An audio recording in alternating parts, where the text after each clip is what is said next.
என்னதான் வீட்டு வேலை காட்டு வேலை பார்த்தாலும் மாசம் கழிச்சாச்சுன்னா கையில 10 பைசா இருக்க மாட்டேங்குது.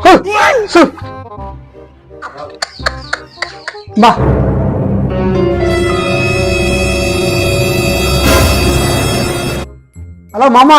சொல்லுங்க மருமனா. அம்மா ஏழாட்டுல ஒரு ஆடு செத்து போச்சு மாமா. எப்படி மருமனை செத்துச்சு? என்னன்னு தெரியல, காலையில அரிசி அதிகமா நினைக்க திருட்டு மண்டைய போட்டுருச்சு. அஞ்சாவது படிக்க வேண்டிய அறிவு மாட்டா இது மொத்தம் அறிவில்லாம போச்சா? சரி மாமா, இப்ப ஆட்டு என்ன செய்ய? ஆட்டு என்ன தென்னமரத்துக்கு தூக்கி போதா நினைக்க முடியும்? சரி மாமா, நீங்க சொன்னா சரியாதான் இருக்கும். ரைட் மாமா. A few moments later. எல்லாம் பனிப்புல்லு வெள்ளிப்புல்லு மேஞ்ச ஊட்டினே. ரேட்ட சொல்லுங்கண்ணே.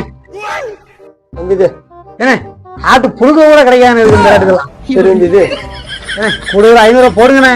தம்பி அவ்வளவு தம்பி கரைய மாதிரி பாருங்க. பனிப்புல்லு வெள்ளிப்புல்லு எல்லாம் மேஞ்ச ஊட்டி அங்க பாருங்க எப்படி இருக்குது. இருக்கட்டும் தம்பி, இதுதான் முடியும். இதான் பாத்துக்கிடும். சரி பிரச்சனை இருக்கா, கொடுங்கண்ணே. ரொம்ப சந்தோஷம்.